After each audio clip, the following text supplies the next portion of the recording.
황제라는 칭호를 받는 나폴레옹이 이탈리아의 주둔에 있는 그 오스트리아군을 상대해서 싸우기 위해서 병사들을 거느리고 그 알프스 산맥을 넘어간 이야기는 우리에게 잘 알려져 있습니다.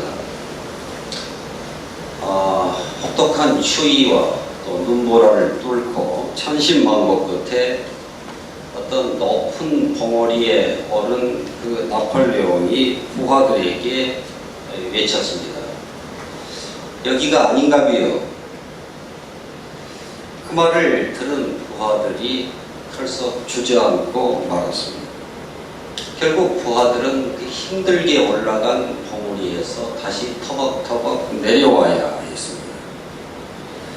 나폴레옹이 다른 고지, 다른 봉우리를 가리키면서 다시 이동을 명령했습니다. 이전보다 2배나 더 힘들게 겨우겨우 고지에 오른 병사들을 향해서 나폴레옹이 또 한마디를 외쳤습니다. 아무래도 아까 거기가 맞는 길이요.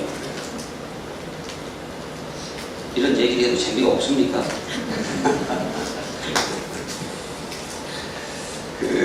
이 이야기는 물론 지어낸 이야기입니다.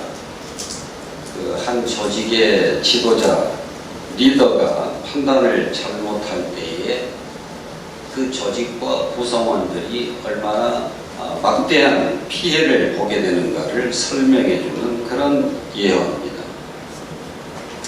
더구나 요즘 같은 이 위기의 시대에 이 조직을 이끌어가는 리더가 여기가 아닌가비요 하는 그런 리더십을 발휘한다고 하면 그 조직이나 구성원의 미래는 암담할 것입니다.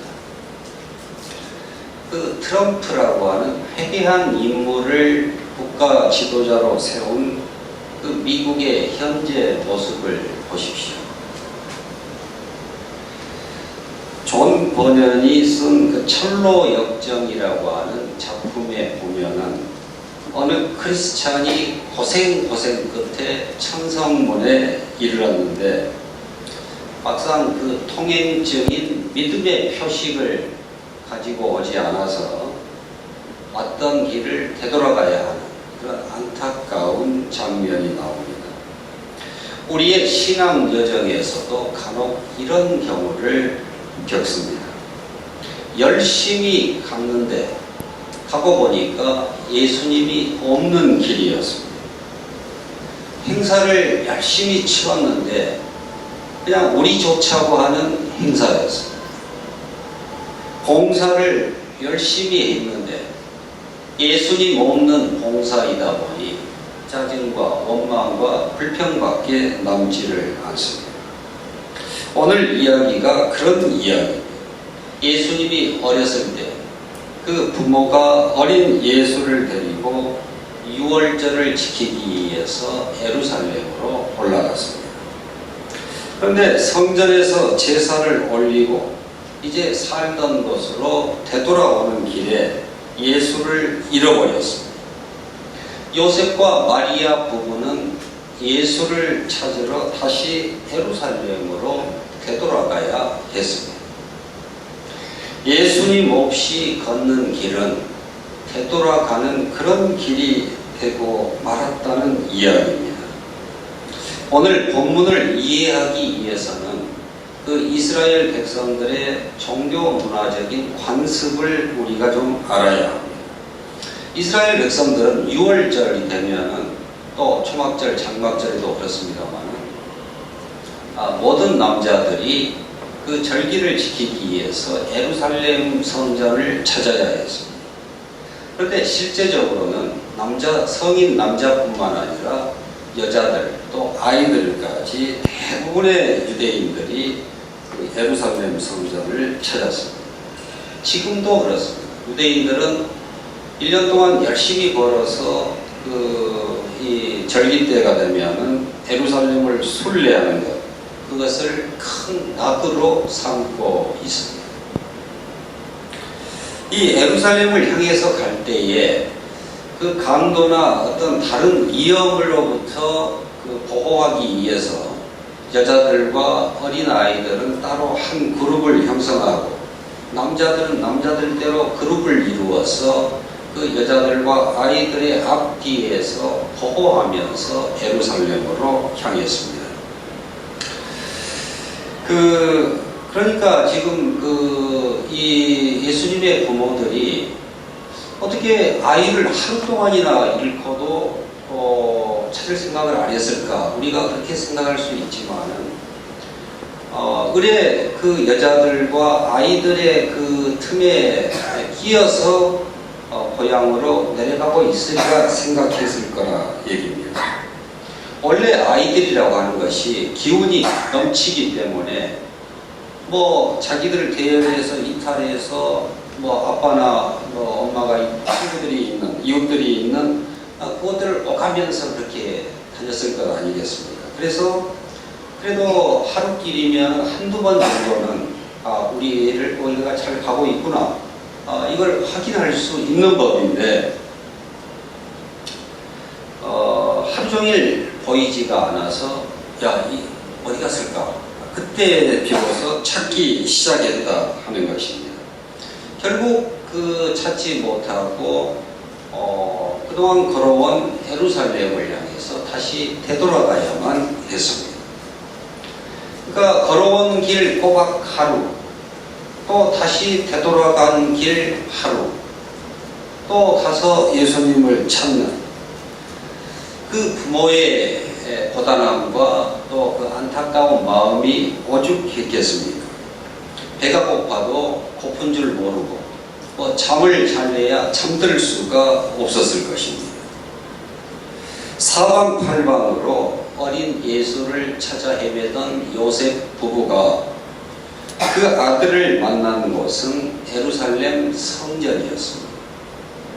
뜻밖에도 그 12살 어린 예수가 그 당대의 그 저명한 율법학자들 틈에 끼어서 질문도 하고 대답도 하면서 성경 신앙적인 토론을 하고 있었습니다. 그 주변에 모여든 모든 사람들이 그 예수님의 지혜와 또 그 대답에 놀랐다고 오늘 본문은 기록합니다. 예수님의 어머니는 반갑기도 하고 또 한편으로는 몹시 놀라기도 하면서 말했습니다. 48절에서 아이야 어찌하여 우리에게 이렇게 하였느냐 보라 내 아버지와 내가 근심하여 너를 찾았노라. 성경에는 이렇게 점잖은 표현으로 기록되어 있지만은 그 전후 사정에 비춰보면은 야 이 썩을놈아 여기서 뭐하고 자빠졌냐 그러지는 않았을까 한번 상상을 해봅니다. 그 부모의 새까맣게 타들어간 속내는 내 알바 아니라는 듯이 어린 예수의 대답이 또한 기가 찹니다. 49절에 보면은 어찌하여 나를 찾으셨나이까 내가 내 아버지 집에 있어야 될 줄을 알지 못하셨나이까. 여러분이 만약 그 예수님의 부모 입장이라면은 이렇게 대답하는 아들을 향해서 뭐라고 싸붙이고 싶습니까? 그러고 싶지 않습니다. 아마 이것이 오늘 본문의 이야기입니다. 가다 보니까 예수님이 없는 길이었습니다. 예수님이 없는 길은 여러 가지 어려움이 따릅니다. 예수님 없이 걷는 길은 무엇보다도 근심의 길입니다. 48절에 기록된 어머니 마리아의 말 아이야 어찌하여 우리에게 이렇게 하였느냐 보라 내 아버지와 내가 근심하여 너를 찾았노라. 몹시 근심했다고 하는 것을 알려주는 말씀입니다. 예수님을 잃어버리고 예수님 없이 걷는 길은 늘 근심으로 가득한 길입니다. 그러나 반대로 예수님과 함께 가는 길은 평안과 축복의 길입니다. 예수님과 함께 할 때 세상적인 근심이 사라집니다. 문제가 전혀 없어지는 것은 아니지만은 예수님과 함께 할 때 우리는 세상적이고 육적인 그런 문제들이 더 이상 우리를 위협하지 못합니다. 주 안에 있는 나에게 딴 근심이 있으랴. 내 앞길 멀고 험해도 나 주님만 따라가리. 근심하지 말라고 하는 말은 역으로 사람은 근심할 수밖에 없는 존재라는 뜻이기도 합니다. 이 세상에 근심 없이 살아가는 사람은 한 사람도 없습니다. 근심 자체가 나쁜 것도 아닙니다. 여러분, 한센병이 왜 무섭습니까? 통증을 통증으로 인식하지 못하기, 자각하지 못하기 때문에, 그래서 그 사태가 심각해진 다음에서야 비로소 그 병의 그 정체를 알 수 있게 되기 때문에, 그래서 무서운 법입니다. 근심이라고 하는 것도 꼭 나쁘지만은 않은 것이, 근심을 통해서 우리의 삶의 그 현 주소를 성찰하고 또 장래를 대비하게 하는 그런 긍정적인 요소로 작용합니다. 그러나 그 근심의 늪에 빠져버리면 안 됩니다. 우리 크리스천들도 근심할 수 있지만은 그래도 근심하다가도 빨리 거기에서부터 빠져나와야 합니다. 백만장자의 자녀들이 돈 100만 원이 없어서 근심하고 그것 때문에 잠을 못 자고 밥을 먹지 못한다고 하면은 그게 이해가 되겠습니까? 하나님은 온 천하를 소유하고 계시는 우리의 아버지이십니다. 예수님은 그 모든 것들을 다스리시는 왕 중의 왕이십니다. 그러므로 진정 예수님과 함께 하는 길이라고 하면은 그 근심의 파도를 속히 잠재울 수 있어야 합니다.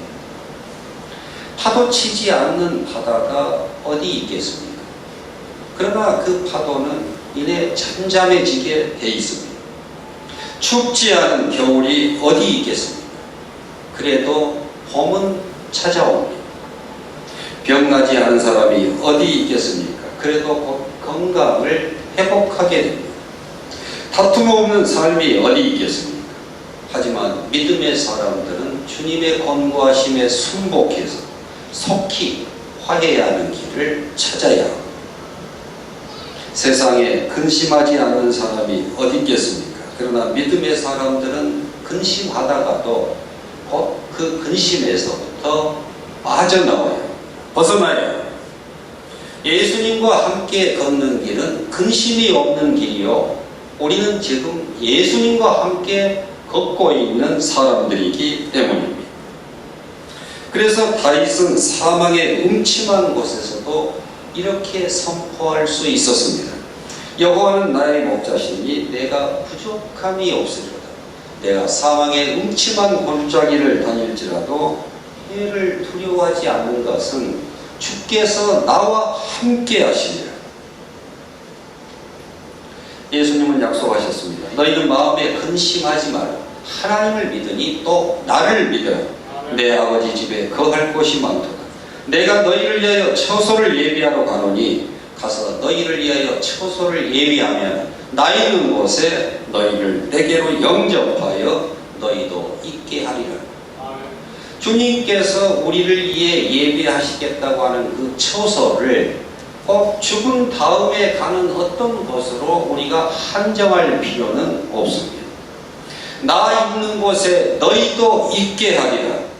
나 있는 곳, 예수님이 계신 곳, 높은 산이 거친 들이 초막이나 금거리나 내 주 예수 모신 곳이 그 어디나 하늘나라인 줄로 믿습니다. 어떤 한 여인이 그 인도의 그 빈민들을 대상으로 그 사역하는 테레사 수녀를 찾아왔습니다. 몇 년 전에 돌아가셨습니다만 세계적으로 유명하신 분이죠. 그 여인이 테레사 수녀를 찾아와서, 수녀님, 제가 죽고 싶은데 어떻게 하면 좋을까요? 그래서 테레사 수녀가 왜 그러냐고 물었습니다. 그랬더니 그 여자가 근심 걱정이 하늘의 별처럼 많아서 도무지 살아갈 자신이 없다. 그때 테레사가 그녀에게 말했습니다. 자살하십시오. 그런데 자살하기 전에 우리 사랑의 선교 수녀회의 봉사자의 손길이 너무 많이 부족한데 와서 한 석 달만 봉사하고 그때 가서 자살해도 뭐 늦지 않을 것 아니겠습니까? 그 여인이 기왕 죽기로 다짐한 것까지 그건 못하겠냐 싶어서 그렇게 하기로 하고 그곳에 와서 봉사자들과 함께 지내게 됐습니다. 가난하고 병들고 고통받는 그런 사람들을 위해서 대가 없는 봉사의 일을 하다가 이 여인이 깨닫게 되었습니다. 자기는 그래도 이들에 비하면 훨씬 더 좋은 형편에 있고 섬기고 베풀고 봉사하는 그런 기쁨도 깨닫게 되고 자기도 누군가에게는 꼭 필요한 존재인 것을 알게 된 것입니다. 결국 자살을 포기하고 그 테레사 수녀가 이끄는 빈민사역에 동참하여 헌신하게 되었습니다. 예수님과 함께 가는 길, 거기에는 자기 연민이나 자기 열등감, 근심이 사라지게 됩니다. 왜 오늘날 성도들의 삶에 생기가 없고 근심 걱정의 먹구름이 잔뜩 끼어 있습니까? 왜 삶의 질서와 안정이 없고 불안하며 뒤죽박죽 엉망입니까? 예수님 없이 걷고 있기 때문입니다. 신앙생활은 신앙생활이고 사회생활은 사회생활이다. 이렇게 두 개의 영역으로 쫙 분리해서 교회 내에서는 제법 신앙인의 티가 나지만은 사회에 나가면은 세상 사람들과 전혀 다를 바 없는 그런 가치관, 그런 삶의 식과 방법으로 살아가고 있기 때문입니다. 예수님 없이 걷고 있기 때문입니다. 아니 심지어 교회 안에서조차도 예수님의 눈길 머무는 곳에 우리의 눈길이 머물고 예수님께서 찾아가 손 내미시는 곳에 우리도 함께 찾아가 손 내밀어야 함에도 불구하고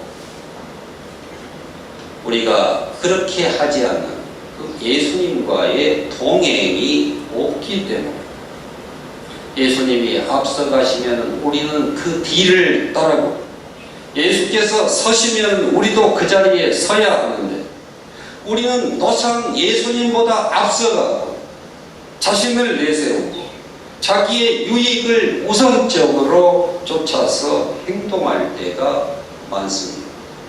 이 모두가 예수님 없이 걷는 길이요. 그 길의 결국은 근심과 후회, 고생입니다. 예수님의 부모는 하루 길을 간 다음에야 그 잃어버린 예수님을 찾아 나섰습니다.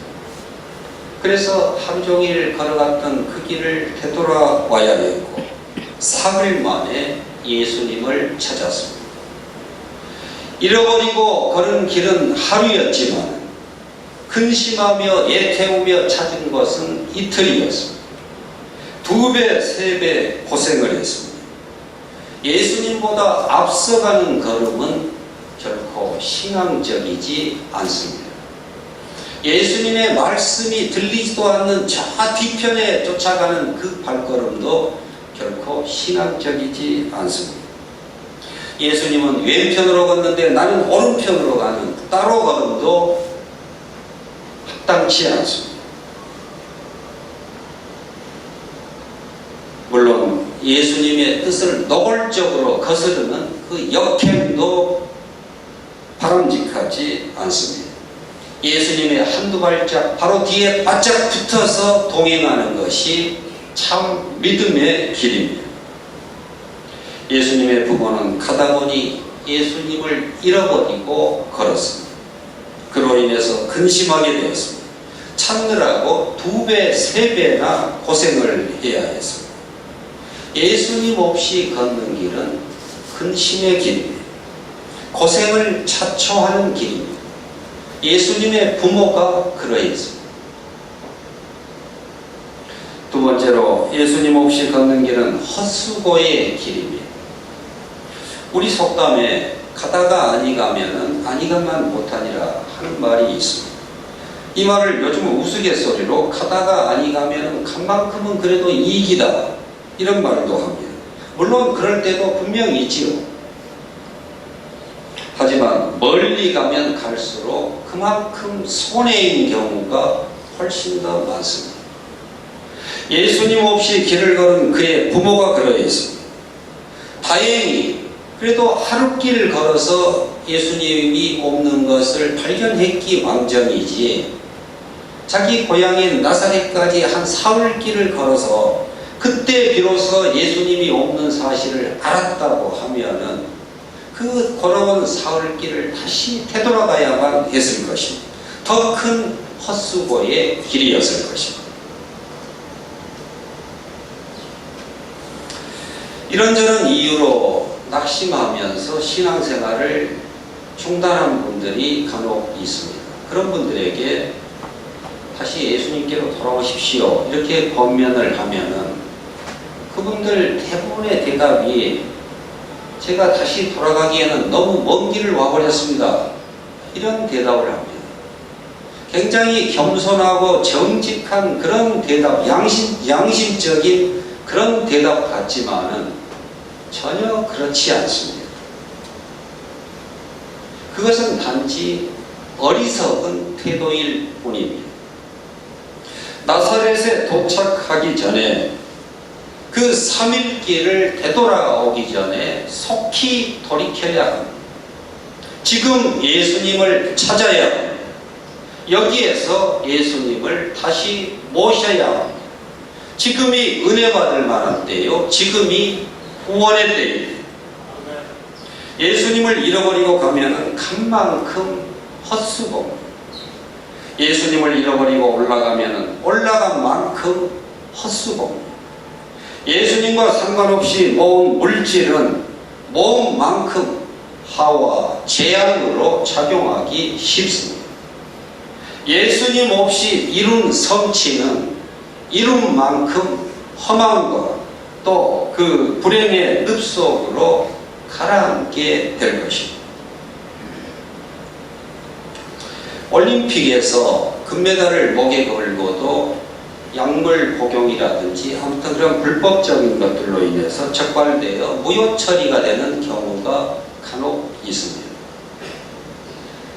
세상 사람들이 다 부러워할 만한 그런 높은 자리에 추천을 받았다가도 인사청문회라든가 그 검증 과정에서 불법과 비리가 밝혀져서 개인적으로 그 명예를 욕되게 할 뿐만 아니라 조롱의 대상으로 전락하는 그런 안타까운 경우도 간혹 보게 됩니다. 마태복음 7장 21절 이하에서 마지막 심판의 때에 많은 사람들이 예수님께 나와서 주여, 우리가 주의 이름으로 선지자 노릇을 하고 주의 이름으로 귀신을 쫓아내고 주의 이름으로 많은 권능을 행하지 아니하였나이까? 이렇게 저마다의 그 신앙적인 성취를 자랑스럽게 내세울 때에 예수님께서는 충격적이게도 내가 너희를 도무지 알지 못하니 불법을 행하는 자들아 내게서 멀리 떠나가라 한다는 것 아닙니까?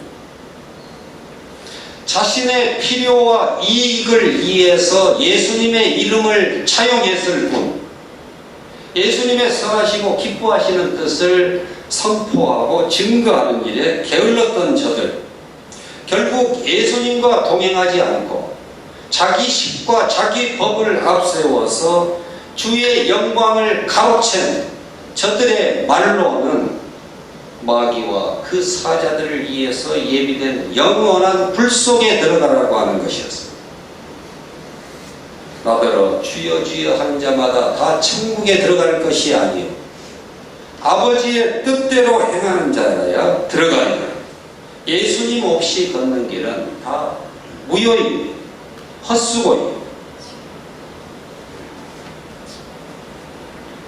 그러나 예수님과 함께 걷는 길은 모두 저축이 되고 수고한 이상의 대가를 받을 것입니다. 자라에도다 착하고 충성된 종아, 네가 작은 일에 충성하였음에 너에게 큰 것으로 맡기리니 내 주인의 즐거움에 참여할지어다. 하나님께서는 열심히 일한 사람, 저마다의 자기 자리에서 그 달란트의 크기로 그것을 비교하면서 낙심하지 않고 성실하게 일한 사람을 반드시 보상하십니다. 지구상에서 제일 유명하고 영감 넘치는 벽화 가운데 하나가 그 성 베드로 성당의 천정에 있는 벽화입니다. 미켈란젤로라고 하는 천재적인 화가가 4년 동안에 걸쳐서 그린 역작입니다. 그 벽화를 그리는 4년 동안 미켈란젤로는 천장에다가 그림을 그려야 했기 때문에 그 4년 동안을 거의 누워서 지내야만 했습니다. 미켈란젤로는 허리병이 몹시 심했습니다. 또 호흡곤란증을 겪고 있었습니다. 그런 그가 4년씩이나 천정 밑에 누워서 그림을 그린다고 하는 것은 여간 큰 고통이 아니었습니다. 제자들이 말리면서 말했습니다. 선생님, 그림도 좋지만 건강도 좀 생각하세요. 그거 어떻게 하려고 하십니까? 그때 미켈란젤로가 말했습니다. 나는 내 이름을 후대에 남기려고 하는 것이 아니다. 내 작품을 두고두고 사람들에게 길이길이 남기려고 하는 것도 아니다. 나는 후대에 사람들이 이 그림을 보면서 하나님의 아름다움을 찬송할 수 있기만을 바랄 뿐이다. 그는 오직 하나님을 위해서 일했고 인류 유산 가운데 최고의 명작을 남겼습니다. 예수님과 함께하는 일에는 헛수고가 없습니다. 근심이나 후회가 없습니다. 그분만이 우리에게 진정한 기쁨과 만족과 보람을 주십니다. 그 예수님을 어디에서 찾을 수 있겠습니까? 바로 성전에서 찾아야 합니다. 예수님께서 12살에 말씀하셨습니다.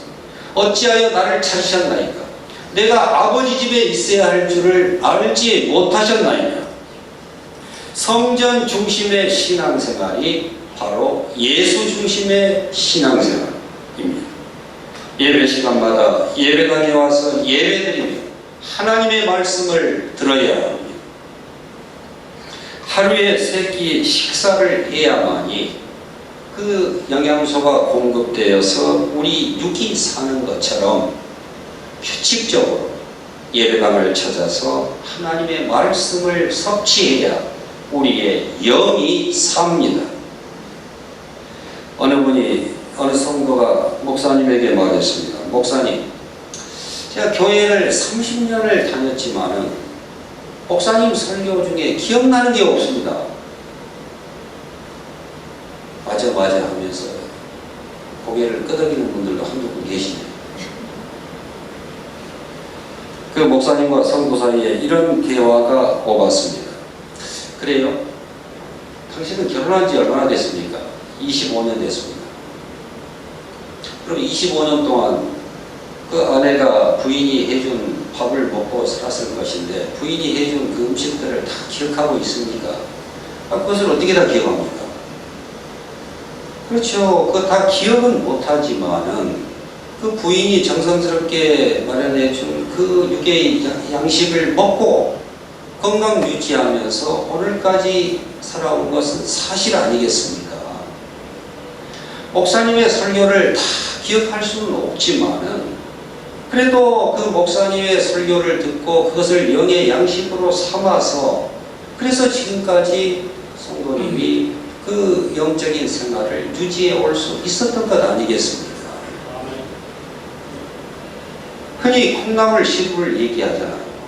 콩나물 시루에 물을 부으면 붓는 즉시로 다 빠져나가버리는 것 같은 헛수고 같지만은 그 물을, 그 콩나무의 시루에 붓는 그 물을 통해서 콩나물은 무럭무럭 어느새 자라가는 것 아니겠습니까?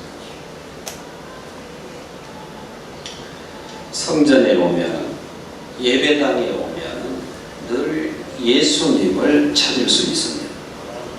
내가 내 아버지 집에 있어야 될 줄을 알지 못하셨나이까 하고 방문하는 예수님께서 이곳에 계시기 때문입니다. 물론 이 말이 예수님은 반드시 한정된 이 성전 안에만 계신다고 하는 그런 뜻이 결코 아닙니다. 하지만 잃어버린 예수님을 가장 쉽게 그리고 확실하게 찾아 만날 수 있는 곳은 바로 이 예배당입니다. 예수님의 부모는 예수님을 잃어버린 채 걸었습니다. 그 길은 근심의 길이고 헛수고의 길이었습니다. 그러나 그들은 성전에서 예수님을 다시 찾았습니다. 예수님이 말씀하셨습니다. 어찌하여 나를 찾으셨나이까? 내가 내 아버지 집에 있어야 할 줄을 알지 못하셨나이까? 오늘 여기 이 자리에 예수님이 우리와 함께 하신 줄로 믿습니다. 예수님을 찾아서 함께 여러분의 집으로 돌아가는 그런 예배가 되기를 주님의 이름으로 축원합니다. 하나님, 예수님을 버리고 걷는 길은 근심의 길이요, 예수님과 함께 걷는 길은 축복의 길임을 믿습니다. 예수님을 잃어버리고 가는 길은 헛수고의 길이요, 예수님과 함께 동행하는 길은 평안과 형통의 길인 줄을 믿습니다. 예수님 없이 걷는 길, 예수님 없이 이룬 성취, 예수님 없이 이룬 가정은 모래 위에 세운 집과도 같아서 언젠가는 반드시 무너지고 말게 될 것입니다. 우리로 하여금 예수 없는 우리의 삶의 그 공허함과 헛됨을 깨닫게 하시고 예수님을 만나기 위해 그 하나님의 거룩한 집을 찾는 일에 게으름이 없게 하여 주시옵소서. 주와 같이 길 가는 것 즐거운 일 아닌가? 찬송과 감사로 주님 앞에 나아가 주께 영광 돌리고 주님께서 베푸시는 은혜와 사랑을 풍족히 공급받아 살아가는 복된 믿음의 권속들이 다 되게 하여 주시옵소서. 예수님의 이름으로 기도하옵나이다. 아멘.